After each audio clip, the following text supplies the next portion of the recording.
Hello बच्चों, आज हमारी 7th क्लास है और हमने जर्नल स्टार्ट करना है। जर्नल एंट्री स्टार्ट करनी है, मतलब रिकॉर्डिंग। जो आपने अकाउंटिंग की डेफिनेशन में पढ़ी थी वही रिकॉर्डिंग अब हमने स्टार्ट करनी है। लेकिन वो स्टार्ट करने से पहले आपको पहले वो 6 क्लासेस जरूर अच्छे से आपने की होनी चाहिए और मोस्ट इंपॉर्टेंटली आपने लास्ट क्लास बहुत अच्छे से पढ़ी हो। ठीक है, क्योंकि वो लास्ट क्लास ही है ना। अब आपको अकाउंट की एबीसी सीखी जाएगी आपकी। इससे पहले आप प्ले वे स्कूल में थे एक हिसाब से, जहाँ पे आपको थोड़ा थोड़ा बहुत सिखाया जा रहा था। अब आपको एबीसी अकाउंट की समझ आएगी और इसके बाद ही आपका अकाउंट का बेस स्ट्रॉन्ग होगा। तो अब आज की क्लास आपके लिए बहुत इंपॉर्टेंट है, लेकिन उन्हीं के लिए जिन्होंने पिछली वीडियो देखी है। जिसने नहीं देखी उसके लिए कुछ भी नहीं है। ठीक है, तो आप लास्ट की जितनी भी वीडियोस हैं वो जरूर देखें। उसके बाद अब हम स्टार्ट कर रहे हैं जर्नल एंट्री से, और वही रूल्स जो लास्ट क्लास में डिस्कस हुए थे उन रूल्स पे आते हैं। रूल्स क्या थे आपको पता होने चाहिए। हमारे रूल्स क्या हैं? गोल्डन रूल्स जिसको हमने बोला था, एक तो पर्सनल अकाउंट, रियल अकाउंट और नॉमिनल अकाउंट। पर्सनल अकाउंट का क्या रूल है? मैं मान के चलता हूं मुझे आपकी आवाज आ रही है। ठीक है, यही आवाज आ रही है कि सभी बोल रहे हो debit the receiver, credit the giver. Personal के लिए है debit what comes in, credit what goes out. Real के लिए है, और debit the all losses and expenses, credit all the income and gains nominal के लिए है। ठीक है, मुझे पक्का पता है कि आप साथ साथ जरूर बोले होंगे। जिसने लास्ट क्लास देखी है ना उसने जरूर बोला होगा साथ साथ, और कनेक्ट भी किया होगा उन बातों को, जहां पे मैंने आपको 4 बातें बताई थी। क्या क्या? कि आपको जर्नल एंट्री जब करते हैं आपको किस बातों को ध्यान रखना है। एक तो थिंग्स को, एक सर्विसेज को, एक प्रॉमिस को, और फोर्थ क्या था आपका गुड लक या बैड लक, मतलब लॉस या प्रॉफिट। ठीक है, उसके बेसिस पे हमने वो 4 अफेक्ट समझे थे। बहुत सी उसके हमने एग्जांपल्स भी समझे थे। सारी बातों को कनेक्ट किया था। पर्सनल को रियल से कनेक्ट किया था कि जरूरी नहीं है कि डेबिट में पर्सनल है तो क्रेडिट में पर्सनल ही होगा, रियल भी होगा। ऐसी कुछ बातें थी। और लास्ट क्लास सबसे इंपॉर्टेंट थी। आप जो भी व्यूअर हैं अगर देख रहे हैं तो पहले लास्ट वाली वीडियो बहुत अच्छे से देखें, तब आपको ये वीडियो और भी अच्छी लगेगी। ठीक है, अब आप समझें। सबसे पहले हम रूल लिख रहे हैं, debit the receiver and credit the giver. Real account का रूल है debit what comes in, credit what goes out. और नॉमिनल के लिए debit all losses and expenses, credit all income and gains.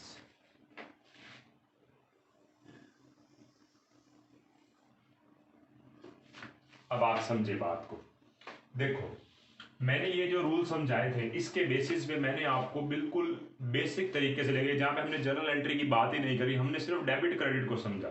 Debit का मतलब क्या है? आपको कुछ किसी भी कोई भी चीज की वैल्यू मिल रही है या कुछ सर्विसेज वैल्यू में मिल रहे हैं। ठीक है, वैल्यू ही मिल रही है ना आपको, कुछ ना कुछ आप ले रहे हैं मतलब। ठीक है, ले रहे हैं, उसके बदले में आप कुछ दे भी रहे हैं। अगर आप सर्विसेज ले रहे हैं तो उसके बदले में कैश दे सकते हैं या कोई रिसोर्स दे सकते हैं।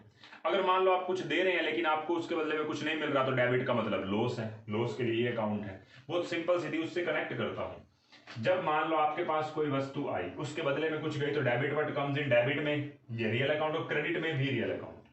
लेकिन अगर आपने कोई सर्विसेज ली थी, जैसे सैलरी पे करी, रेंट पे किया, तो वहां पे आपका एक्सपेंस डेबिट हुआ, debit all the losses and expenses.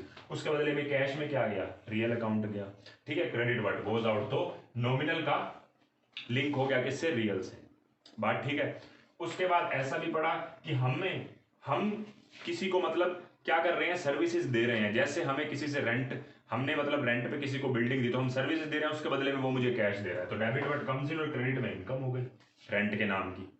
इसके बाद अगर मान लो हमने किसी को कुछ दिया है, चाहे वो सर्विसेज दी है चाहे वो थिंग्स दी है, और उसके बदले में वो मुझे कुछ नहीं दे रहा, या मैं किसी से कुछ ले रहा हूं लेकिन उसके बदले में मैं उसको कुछ नहीं दे रहा।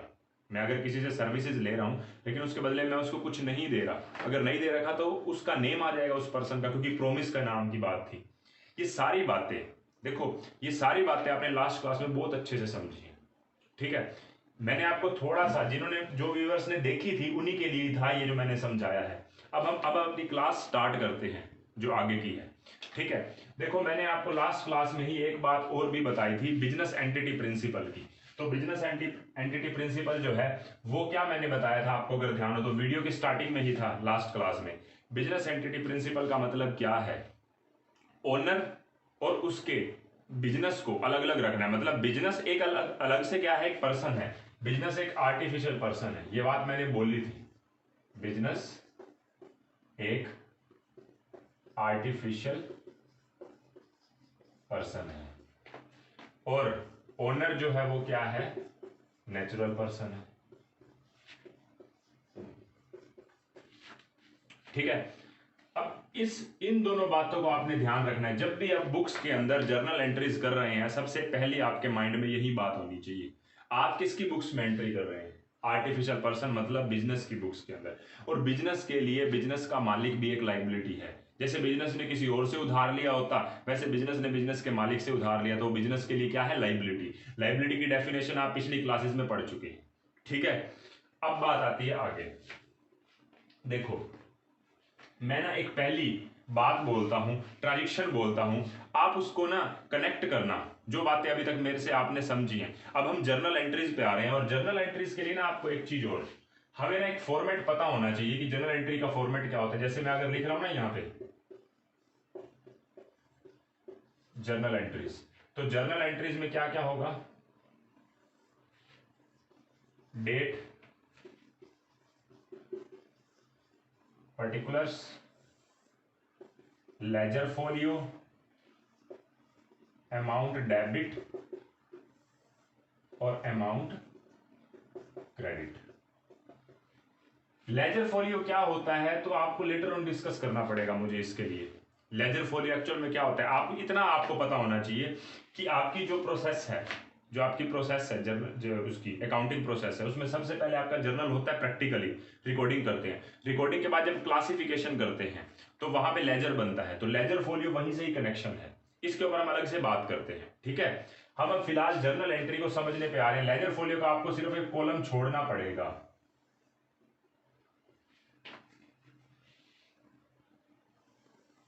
देखो मैं आपको ना यहां पे ट्रांजेक्शन्स लिखता जाऊंगा, मैं यहां पे कुछ ट्रांजेक्शन्स लिखता जाऊंगा, ये रूल मैंने लिख दिए। यहां मैं स्टेटमेंट लिखी, अप्रैल 1 को mister Ram started business with cash ₹5 lakh. Mister Ram ने पैसा लगाया और बिजनेस स्टार्ट किया, 5 लाख रुपए लगाए। आप ना सिर्फ इतना सोचें बिजनेस के पास क्या आया, क्योंकि मैंने आपको पहले ही बोल रहा हूं बिजनेस के मतलब ऐसा नहीं कह रहे कि हम बिजनेस के मालिक की बुक्स में एंट्री कर रहे हैं, हम बिजनेस की बुक में कर रहे हैं। सीधा मुझे इतना बता दो, बिजनेस स्टार्ट किया, कैश आया, लास्ट क्लास कर चुके हैं, ठीक है। बिजनेस के पास कैश आया, कैश मतलब डेबिट व्हाट कम्स इन, कोई वस्तु कोई थिंग्स आई जिसको आप टच कर सकते हैं, देख सकते हैं, वो क्या है, कोई भी थिंग होगी, ठीक है। कैश आया आपके पास, ठीक है। मतलब आप क्या लिखेंगे, अप्रैल 1। अब मैं एंट्री कर रहा हूं, जर्नल एंट्री।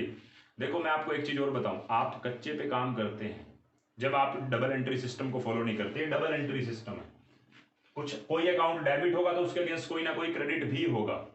बात समझ आ रही है। तो हम ये क्या कर रहे हैं, जर्नल एंट्रीज कर रहे हैं।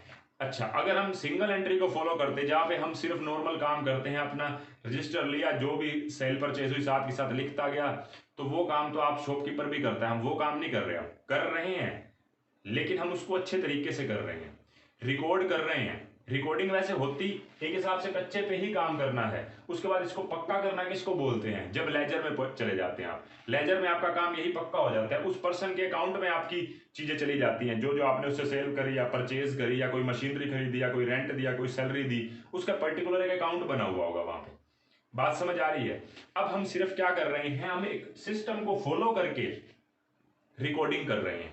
अगर हम सिंगल एंट्री सिस्टम पे होते फिर ना करते ये, अब बात को समझना, मुझे इतना बताएं, जब हमने बिजनेस स्टार्ट किया कैश लगा के, तो बिजनेस के पास कैश आया, बिजनेस के पास कैश है, बिजनेस की बुक में एंट्री हो रही है, तो कैश अकाउंट डेबिट। आपका लिखने का तरीका भी आपको समझा दूं, जब आप डेबिट वाली आइटम लिखेंगे ना तो कैश अकाउंट और थोड़ा सा स्पेस देके, मतलब ये लाइन के बिल्कुल इधर, क्योंकि ये देखो ये चीज प्रेजेंटेशन का पार्ट है, ये चीज प्रेजेंटेशन का पार्ट है, इसलिए आपको ध्यान रखना पड़ेगा। तो कैश अकाउंट आप पूरा लिखे मत, देखो ये चीज लिखना अकाउंट, आप अपना टाइम खराब कर रहे हैं, कोई आपकी गलती नहीं करेगा, आपको क्या लिखना है, कैश अकाउंट, बस स्पेस दे, बिल्कुल ये लाइन है जो अगली लेजर फॉलो की, उससे पहले आप क्या लिखते हैं, डेबिट, DR, डेबिट, ठीक है। उसके बाद मुझे एक बात बताएं, कैश आया, अब ध्यान से सुनना, जो रूल आपने लगाया था, आपके पास कोई वस्तु आई, क्या उसके बदले में आपकी तरफ से कुछ गया, बिजनेस के पॉइंट ऑफ व्यू से सोचना, आपकी जेब से कुछ भी नहीं गया, कुछ नहीं गया, तो इट मीन्स प्रोमिस, आपके पास कुछ आया, आपने कुछ देना है, अभी दिया नहीं है, आप ओनर को क्या देंगे, फ्यूचर में पैसे वापस भी दे देंगे जब बिजनेस बंद हो जाएगा, तो फिलहाल वो आपके लिए क्या है, गिवर है, गिवर है। देखो समझो, debit what comes in, debit what comes इन, कुछ दिया नहीं, मतलब क्या हुआ, प्रोमिस। थर्ड बात, थिंग्स, सर्विसेज, प्रोमिस, ये बात थी ना। अब हमने क्या है, हमने क्या उसको प्रोमिस दिया, अब मैं आपको कनेक्ट कर रहा हूं उस बातों से, मतलब क्या है, अब बिजनेस ने, बिजनेस के मालिक का मैं नाम लिख सकता हूं, देखो जिस पर्सन ने भी मुझे कुछ दिया उसके बदले में कुछ नहीं लिया, तो जो गिवर है ना उसका नाम लिखना पड़ेगा, 2x, x क्या है, मिस्टर राम, सॉरी। लेकिन एक बात, मिस्टर राम क्या आउटसाइडर है या बिजनेस का मालिक है, जब भी बिजनेस का मालिक होगा ना, देखो आप सोचें, आप नाम लिखने के लिए कह रहे थे, नाम ही लिखते, लेकिन बिजनेस का अकेला मालिक है और कोई इसके अलावा कोई पार्टनर नहीं है उसके पास, सिर्फ अकेला मालिक है, हमें राम का नाम लिखने की बजाय ना हमें उसको क्या वर्ड बोलना चाहिए, कैपिटल। हम क्या वर्ड यूज करेंगे यहाँ पे, टू कैपिटल। आप समझे, ये हर बारी ऐसा नहीं होगा, ये हर बारी ऐसा नहीं होगा, जब आप बाहर के लोगों से सेल परचेज करेंगे वहां पे ऐसा नहीं होगा, इसलिए ध्यान से समझना बात को।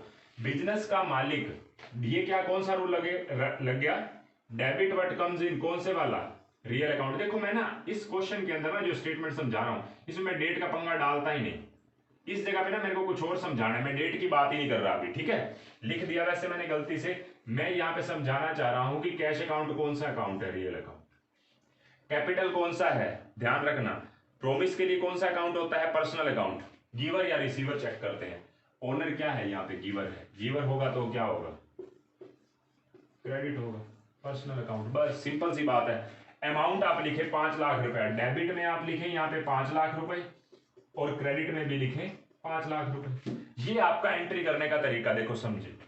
डेट में अभी किसी क्वेश्चन में नहीं लिख रहा, क्योंकि मैं आपको कंसेप्ट समझा रहा हूं, डेट आएगी, आपकी जो स्टेटमेंट होगी, बुक के क्वेश्चन होंगे वहां पे डेट होगी, मैं डेट नहीं लिख रहा, मैं समझा रहा हूं इसको एरो लगा के कि भाई ये कैश अकाउंट कौन सा अकाउंट है, real account, debit what comes इन, और ओनर क्या है यहाँ पे, गिवर है, गिवर को क्या करते हैं, पर्सनल अकाउंट, क्रेडिट। यहां पे आप डेबिट वर्ड यूज करेंगे, लेकिन क्रेडिट के लिए आप टू वर्ड यूज करेंगे, और टू भी यहां पे नहीं, ये भी प्रेजेंटेशन का पार्ट है, टू यहां पे नहीं, टू कैपिटल ऐसे नहीं, ये गलत है। आप टू कैसे लिखेंगे, टू को थोड़ा सा इधर लेके जाएंगे और यहां पे टू कैपिटल, और इसके साथ आप क्रेडिट वर्ड यूज नहीं करेंगे, ध्यान रखें, बहुत बेसिक बातें हैं, सारी डिस्कस होनी है। Cash account debit to capital, to इधर आएगा, क्रेडिट वर्ड यूज नहीं होगा, ठीक है, और ये डेबिट अमाउंट, ये क्रेडिट। अब एक बात बताओ ना, अगली बात, क्योंकि ये समझा तो मैं आपको कुछ और रहा हूं, नरेशन की बात ना करूं, नरेशन भी होती है, मैं आपको बताऊं, देखो मैंने ना एक ना कच्चे पे काम कर दिया, मैंने ये लिख दिया cash account debit to capital, एक ट्रांजेक्शन हुई है। अब मान लो ये जो ट्रांजेक्शन हुई है, कल को कोई और बंदा चेक कर रहा है, बिजनेस का एम्प्लॉय चेक कर रहा है, या कोई भी मैनेजर चेक कर रहा है, कोई भी किसी भी रीजन से चेक कर रहा है, उसको क्या पता इस एंट्री का क्या मतलब है, cash account debit to capital, ये देखना चाहेगा ना कि एंट्री किस कारण से हुई, तो वहां पे पहली एंट्री क्या लिखी जाएगी, being business commenced with cash. आपने जो एंट्री करी, जो स्टेटमेंट में लिखा हुआ था ना, जो स्टेटमेंट में लिखा हुआ था वही बात आपने यहाँ पे लिखनी है। क्या लिख देंगे? Being business started with cash, commence लिख दो चाहे स्टार्टेड विद लिख दो। हर एक एंट्री की एक नरेशन होती है। नरेशन क्या होती है? जो उसको चेक कर रहे हैं उनकी समझ के लिए होती है कि हाँ भाई हमने ये एंट्री किस पर्पस के लिए की थी। मैं आपको एक चीज पूछूं, महीने के अंदर 10 बारी परचेज हुई, क्या आप सीधा महीना खत्म होने के बाद एक एंट्री कर देंगे परचेज की? क्या अलग अलग टाइम पे करेंगे? और अलग अलग पर्सन से परचेज करी तो सभी के नाम तो लिखे जाएंगे ना। इसलिए वो एंट्री क्या बताती है? अब मैं बोल लूँ परचेज हुई थी, बार बार परचेज हुई थी, तो हर बार आपको नरेशन में लिखना पड़ेगा कि किस दिन हुई थी, किस पर्सन से हुई थी, उधार में हुई थी, कैश में हुई थी, सारा कुछ लिखा होगा उसके अंदर। इसी को नरेशन बोलते हैं। ठीक है, समझ आ गया? तो हमारी पहली एंट्री थी, देखो जब तक बिजनेस में पैसा ही नहीं लगाएंगे तो बिजनेस आगे कंटिन्यू कैसे करेगा। इसलिए पहली एंट्री क्या है? बिजनेस में पैसा लगाया, किसने लगाया? मालिक ने। मालिक ने पैसा लगाया तो हम क्या करेंगे? मालिक ने पैसा लगाया तो हम क्या करेंगे? उसकी एंट्री कर देंगे। वही रूल जो आपने लास्ट क्लास में फॉलो किए हैं, वही रूल जो आपने लास्ट क्लास में,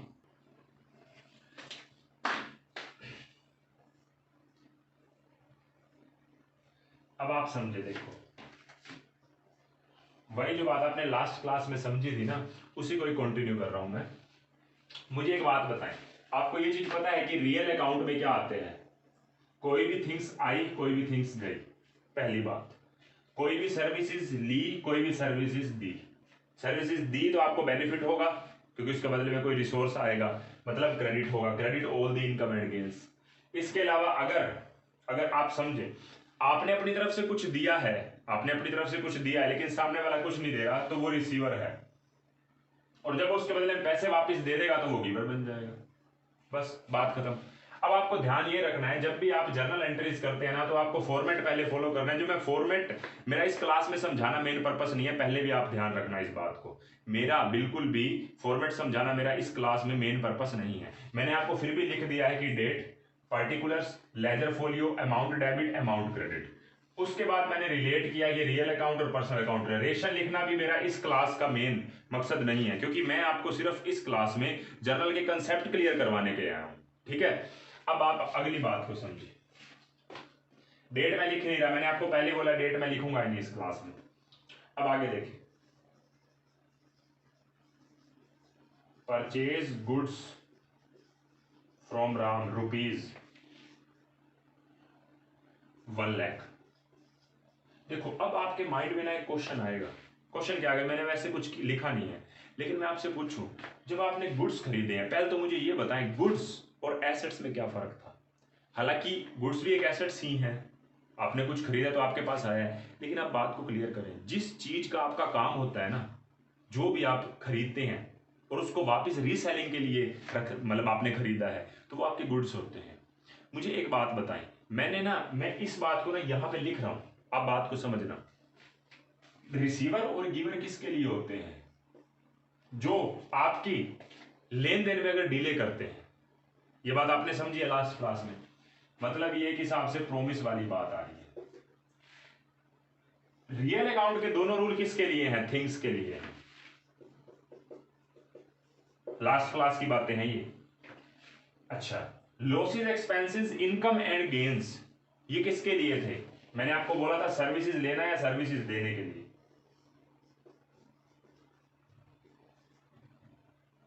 ठीक है, ये बात आपने क्लियर कर ली। मुझे एक बात बताएं, आपने गुड्स खरीदे हैं, इस हिसाब से कोई वस्तु तो आई है, कोई वस्तु तो आई है। अगर कोई वस्तु आई है तो रियल अकाउंट होना चाहिए। मतलब मैं बोलूं परचेज अकाउंट डेबिट, कौन सा है? Real account. ठीक है, हमने गुड्स खरीदे हैं इन कैश, पहले लिख देते परचेज गुड्स फॉर कैश। हमने कैश में गुड्स खरीदे 1 लाख रुपए के। आप मुझे सिर्फ इतनी बात बताएं, आपकी जेब से क्या गया? कैश गया। Credit what goes out, 1 lakh रुपए आपका चला गया। इसके बदले में आपके पास कुछ आया, जो आया उसको डेबिट व्हाट कम्स इन तो बोलेंगे, लेकिन एक बात और, आपका नॉमिनल अकाउंट 2 पर्पस के लिए होता है, 2 पर्पस के लिए। ठीक है, वो आपको लास्ट क्लास में बताना इसलिए नहीं जरूरी समझा कि फिर ना मुझे कंसेप्ट जो समझाना चाहता था ना आपके बाद में माइंड में जो बात लाना चाहता था वो रह जाती। आपको अभी भी समझ आ जाएगी, ऐसी कोई मुश्किल नहीं है। आप जब भी कोई चीज खरीदते हैं, आप कहेंगे कि वस्तु है, मतलब डेबिट व्हाट कम्स इन, लेकिन आप साथ में एक बात को ये भी समझे, जो आपने वस्तु को खरीदा है क्या वो रीसेलिंग के लिए है? अगर रीसेलिंग के लिए है तो आपको इससे प्रॉफिट होने वाला है फ्यूचर में या गेन लॉस होने वाला है, कुछ ना कुछ तो होगा। मान लो आज आपने चीज 1 लाख रुपए की खरीदी है, गुड्स खरीदे हैं, कल को आप वो 1,20,000 रुपए के बेचेंगे तो आपको नेट प्रॉफिट या लॉस होगा ना उससे। वो वस्तु आपने संभाल के तो नहीं रख ली ना, इसीलिए वो परचेज ऑफ गुड्स बिना एक हिसाब से नॉमिनल अकाउंट है। नॉमिनल क्यों है? ये गुड्स जो आपने खरीदे हैं ना, ये जो गुड्स आपने खरीदे हैं इसको रीसेल कर देंगे, आपने इसको संभाल के तो रखना ही नहीं। मतलब अगर आपके पास डेबिट वर्ड कम्स इन हो भी रहा है तो साथ के साथ 1-2 दिन में या जो भी टाइम पीरियड है बिजनेस का, जैसे बिक रही है उसके हिसाब से वो क्या हो जाएगा, क्रेडिट वर्ड गोज आउट होगा। 1,20,000 रुपए होगा मान लो, तो नेट आप उसका प्रॉफिट देखना चाहेंगे ना, प्रॉफिट देखना चाहेंगे कि मतलब जो चीज आपने 1 लाख रुपए की खरीदी उसमें 1,20 का आपने बेच दिया तो नेट कितने का बेनिफिट हुआ, 20,000 रुपए का, और वो गेन कहां पे जाता है, नॉमिनल अकाउंट में। तो आप क्या करेंगे, सीधा खर्चे को भी मतलब गुड्स खरीदने को भी आप नॉमिनल बोलेंगे। आप बिल्कुल भी डाउट में मत रहो कि मैंने लास्ट क्लास में तो वस्तुओं के लिए रियल अकाउंट बोला था। देखो रियल अकाउंट बोला था जो चीजें आपने अपने पास रखनी है। मान लो बिजनेस के लिए फर्नीचर खरीदा लेकिन बिजनेस का काम फर्नीचर का नहीं है, अगर काम फर्नीचर का है तो वो गुड्स है, और गुड्स है तो नॉमिनल अकाउंट है, बेशक वो वस्तु है। समझ रहे बात को? क्योंकि आपका इससे नेट रिजल्ट बाद में प्रॉफिट या लॉस निकलने वाला है। ठीक है, बात को माइंड में फिट कर लो कि गुड्स के लिए आपका नॉमिनल अकाउंट होगा, बेशक वो वस्तु है। क्लियर है बात? अब आगे बढ़ते हैं। अब मैं आपसे पूछता हूं, purchase goods for cash 1 lakh रुपए के, अगर 1 लाख रुपए के गुड्स खरीदे हैं तो उसके लिए वर्ड यूज करेंगे परचेज अकाउंट और डेबिट यहां पे, और टू थोड़ा सा मैंने बोला डेबिट के बिल्कुल जो डेबिट वाला परचेज लिखा उसके बिल्कुल सीधाई में बिल्कुल नहीं लिखना, थोड़ा सा दूर करके लिखना है, टू कैश। ये प्रेजेंटेशन का पार्ट है आपका, ठीक है। 1 लाख रुपए, इसके आगे डेट मैं अभी नहीं बोल रहा, पहले मैंने बोला है, नरेशन की भी बात नहीं कर रहा, हालांकि नरेशन मुंह से बोल देता हूं, being goods purchase for cash. ठीक है, नरेशन के ऊपर हम अलग से बात करेंगे जब बुक के क्वेश्चन करेंगे या नोट्स के मेरे क्वेश्चन करोगे तब। ठीक है, अब आते हैं हम अगली बात पे। Purchased machinery for cash ₹50,000। आपने ना अपने मैन्युफैक्चरिंग पर्पस के लिए मशीनरी खरीदी 50,000 रुपए की। अब बताएं क्या मशीनरी रीसेल के लिए है? क्या मशीनरी रीसेल के लिए है? नहीं, बिजनेस में यूज होगी। ठीक है, समझ रहे बात को? प्रोडक्शन के लिए यूज होने वाली है वो, उससे आप प्रोडक्शन करेंगे। समझ रहे बात को?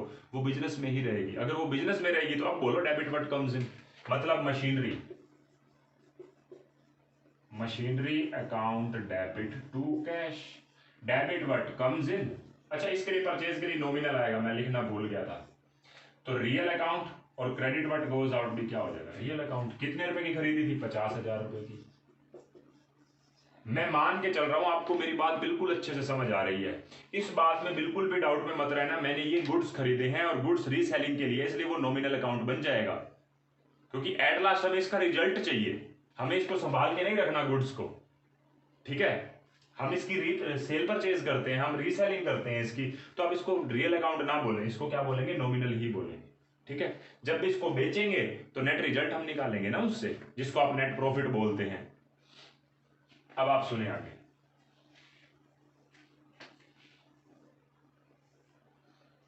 अब आगे सुनना, देखो,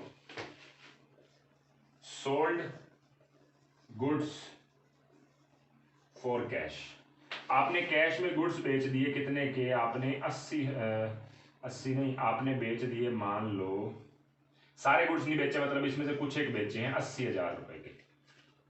आपने गुड्स बेच दिए 80,000 रुपए के। एक बात के डाउट में मत रहना, आप कहीं कहीं ये तो 1 लाख रुपए के खरीदे 80,000 रुपए में बेच दिए तो घाटे में चले गए, ऐसा नहीं है।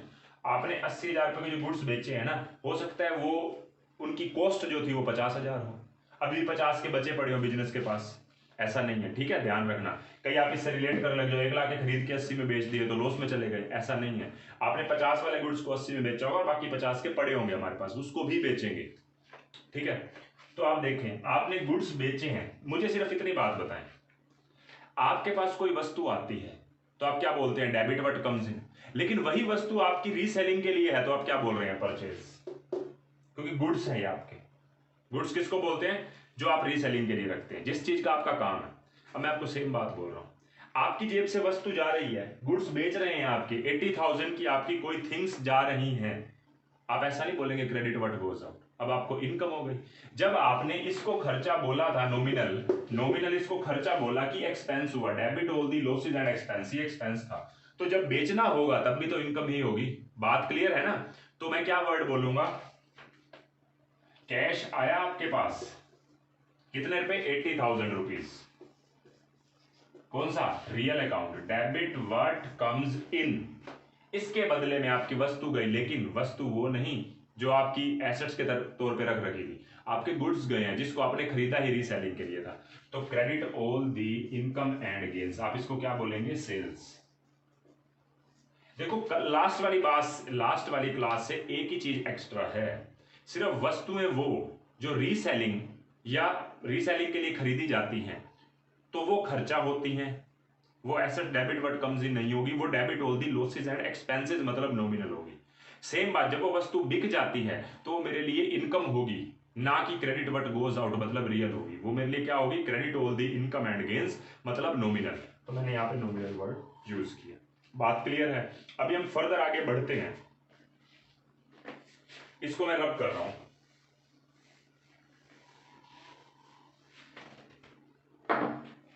अब आगे देखें, ये करने के बाद अब हम आगे आते हैं। देखो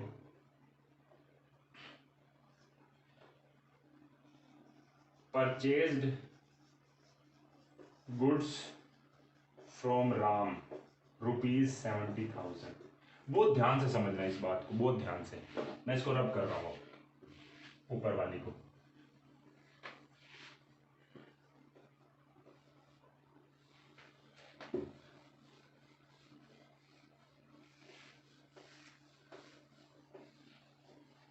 चलो बताओ, हमने गुड्स खरीदे हैं राम से, बहुत दिमाग लगाना और सोचना अभी तक जो आपने मेरे से समझा है। जब भी आप गुड्स खरीदते हैं वो डेबिट व्हाट कम्स इन नहीं होता, वो क्या होता है, debit all the losses and expenses, मतलब ये एक्सपेंस है। ठीक है, इतना कंफर्म है, मैं परचेज अकाउंट डेबिट कर दूंगा क्योंकि गुड्स खरीदे हैं। परचेज अकाउंट और डेबिट थोड़ा स्पेस देके, ठीक है, परचेज अकाउंट डेबिट। कितने रुपए के गुड्स खरीदे हमने, 70,000 रुपीज के। मुझे एक बात बताएं, कैश के बारे में नहीं बोल रखा, देखो आप खुद सोच के देखो, आपकी साइड कुछ ना कुछ लेन तो हो रहा है, आपके पास गुड्स आ रहे हैं ना, क्या उसके बदले में कुछ जा रहा है? अभी फिलहाल कुछ नहीं गया, क्योंकि कैश की तो बात आई है, कैश की तो बात नहीं आई, सॉरी, राम वर्ड आ रहा है ना, मतलब आपने राम से उधार में परचेज किया है। और जब लेन हो, जो लास्ट क्लास में आपने मेरे से समझा था, लेकिन उसके बदले में कुछ देन ना हो, तो आप क्या वर्ड यूज करते हैं, उस पर्सन का नेम लिख लेते हैं, टू राम। क्योंकि गुड्स खरीदे नॉमिनल गुड्स के लिए, और टू राम क्या है हमारे लिए, गिवर, क्रेडिट द गिवर, क्योंकि हमने जिससे गुड्स खरीदे हैं वो क्या है, वहां पे गिवर है, वो मुझे गिव कर रहा है कुछ ना कुछ, तो गिवर है तो टू राम पर्सनल।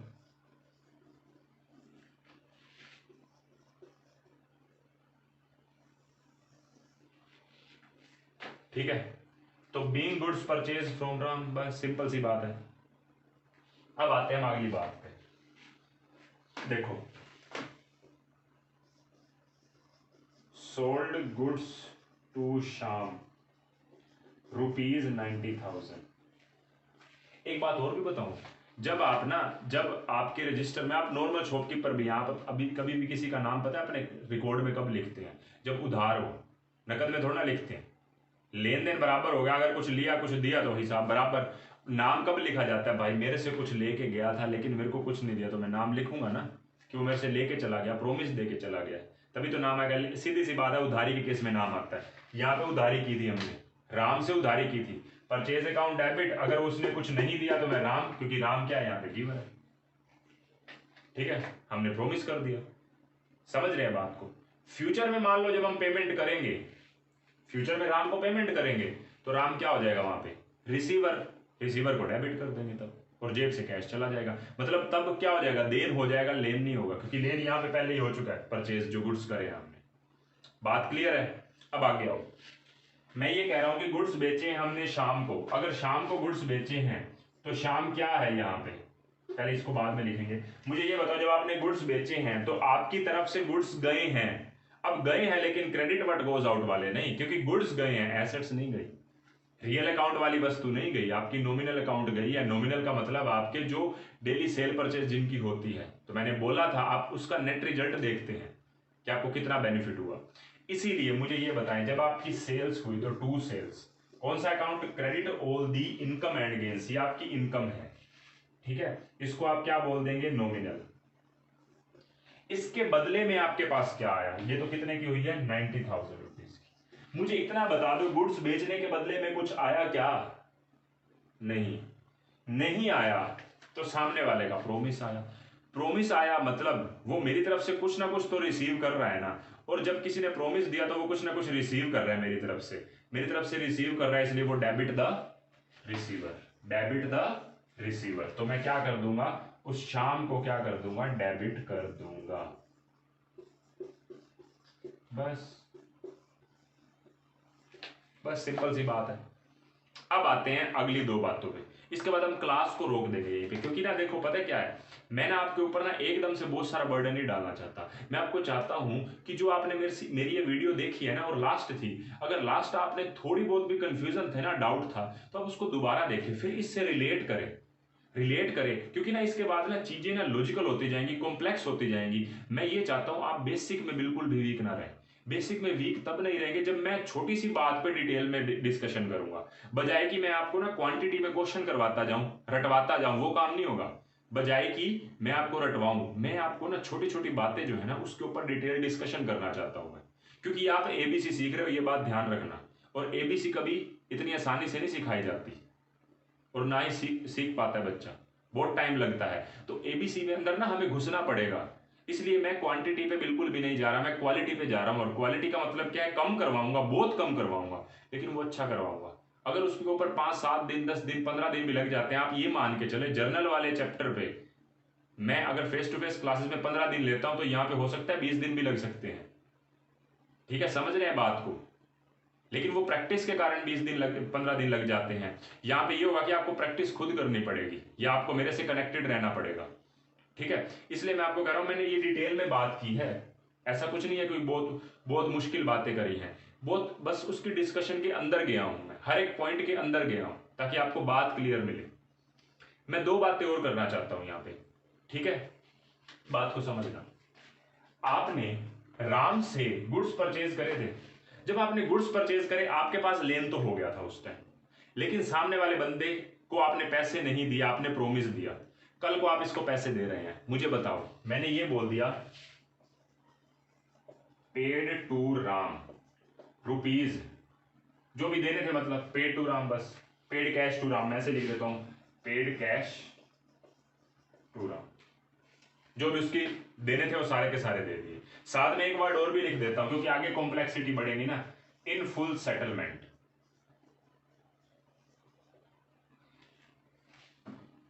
या एक वर्ड स्पेशली और भी हो सकता है, Ram account is fully settled. देखो कोई भी अल्टरनेट वर्ड हो सकता है, paid to Ram, Ram account is fully settled, settle कर दिया मतलब हमने उसको पैसे दे दिए, ठीक है। अब एक बात बताएं, जब आप राम को पैसा दे रहे हैं, जब आप राम को पैसा दे रहे हैं, क्या आपकी तरफ कुछ आ रहा है क्या, नहीं आ रहा। आ तो आपका पहले ही चुका था, जब आ चुका था तो आपकी जेब से सिर्फ कैश जाएगा, कितने रुपए जाएगा, जितने के गुड्स खरीदे थे 70,000 रुपए आपकी जेब से चला गया, क्रेडिट व्हाट गोज आउट। अब इसके बदले में, इसके बदले में आपके पास कुछ नहीं है कि आप उसको लॉस बोलेंगे क्या, लॉस नहीं बोल सकते। लॉस तो तब बोलते जब आपकी जेब से कुछ जा रहा होता और कुछ ना आता, आ तो चुका ही है पहले से। अब जो वो प्रोमिस था ना, जो क्रेडिट में पड़ा हुआ था, वो प्रोमिस को आप राम को डेबिट करके खत्म कर दो, राम डेबिट। नाम के साथ ना अकाउंट वर्ड यूज नहीं किया जाता, ठीक है, ये बात भी आपको ध्यान रखनी पड़ेगी, ध्यान रखना इस चीज को, ठीक है। तो राम डेबिट, ये आपका पर्सनल अकाउंट है,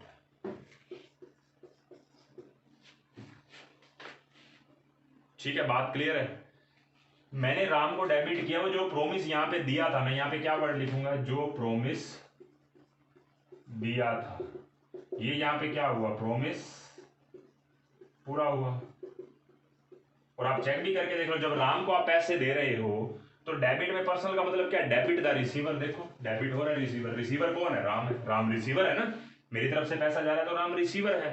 बात क्लियर है। अब अगले पॉइंट पे आते हैं। राम अकाउंट जैसे सेटल हुआ है वैसे अब रिसीव्ड फ्रॉम शाम, सारे के सारे पैसे मिल गए मुझे शाम से। अब एक बात बताओ, जब आपको शाम से पैसे मिल गए हैं, शाम से पैसे मिल गए हैं, क्या शाम से आपने लेने थे? यस लेने थे, हमने उसको गुड्स दिए थे भाई, हमने उसको गुड्स दिए थे। जब दिए थे तो हमारी तरफ से कुछ गया था, लेकिन उसने कुछ नहीं दिया था, मतलब उसने हमें प्रॉमिस दिया था। आज जब वो मुझे कैश दे रहा है तो डेबिट व्हाट कम्स इन, कितने लेने थे शाम से, 90,000 रुपए। कौन सा अकाउंट हो गया ये, रियल अकाउंट। और इसके बदले में जब कैश आया, इसके बदले में सोचना राम क्या है, वो अपना प्रॉमिस पूरा कर रहा है, मतलब वो क्या है, गिवर है, सॉरी शाम, शाम गिवर है 90,000 रुपए का। और शाम क्या है, personal account, credit the giver, credit the giver. मैंने इस सारी बातों में दो चीजें मिसिंग रखी, एक डेट, एक नरेशन। हम उसके ऊपर बात नहीं करेंगे। जब हम कंसेप्ट की बात कर रहे हैं तो हम रटने वाली, क्रैमिंग वाली चीजों के ऊपर बात नहीं करेंगे, वो अपने आप ही आपको समझ आ जाएगी। ठीक है, लेजर फोलियो भी मैंने डिस्कस नहीं किया। ठीक है, तो आज की क्लास में ना जितना मैंने आपको बताया है ना, और लास्ट क्लास में जितना बताया था, उससे क्या डिफरेंस मिला, आप उस चीज को अच्छे से समझे। एक ही डिफरेंस मिला, वो जो वस्तु वाली बात थी ना, वहां पे अगर आपकी रीसेलिंग या रीपरचेज के, मतलब रीपरचेज जो भी आप परचेज करते हो रीसेलिंग के लिए करते हैं ना, तो वो जो गुड्स माने जाते हैं, और गुड्स से आप नेट रिजल्ट देखते हो बिजनेस का, आप उसको संभाल के नहीं रखते हो। जो भी गुड्स आते हैं आप उसको संभाल के नहीं रखते, इसलिए आप क्या बोलते हैं, उसको नॉमिनल अकाउंट बोलते हैं, क्योंकि आप उसका नेट रिजल्ट देखना चाहते हो। इसके अलावा और कुछ भी चेंज नहीं आया। लास्ट क्लास से में जो आपने समझा था ना, उसको देसी तरीके से आपने उसको क्या है, अकाउंटिंग तरीके में आपने उसको कन्वर्ट किया। ट्रेडिशनल अप्रोच पढ़ रहे हैं आप ये जर्नल एंट्रीज की, और जो अकाउंटिंग इक्वेशन अप्रोच है ना, जो मॉडर्न अप्रोच है, वो भी आपका एक चैप्टर है, उसके ऊपर कोई अलग से कोई बात नहीं होनी, वो आपका चैप्टर है तो चैप्टर पे बात होगी। समझ रहे हैं बात को। तो आज की क्लास में मैंने कम करवाया है, लेकिन डिटेल्ड में करवाया। आप ये ना सोचे कि क्लास तो बहुत लंबी थी, कम क्या करवाया है, बहुत कम करवाया मैंने आपको, कुछ भी नहीं करवाया। तो जर्नल एंट्रीज थी। जब आप बढ़ जाएंगे ना आगे, तो आपको लगेगा ये तो 4-5 एंट्रीज तो करवाई थी पहली क्लास में। ये उन्हीं लोगों के लिए, उन्हीं बच्चों के लिए है जो फर्स्ट टाइम है, बिगिनर्स हैं, बिल्कुल बिल्कुल स्टार्टिंग से करने वाले। ऐसा नहीं कि आप पहले से पढ़ चुके हैं, तो आपके लिए तो बिल्कुल बोरिंग ही होगा जो पहले से पढ़ चुके हैं। ठीक है, और जो फर्स्ट टाइम पढ़ रहे हैं या कंपैरिजन कर रहे हैं साथ में, तो आपको दिखेगा कि कुछ ना कुछ आपको डिफरेंट ही मिला है। ठीक है, आज के लिए इतना ही, बाय बाय।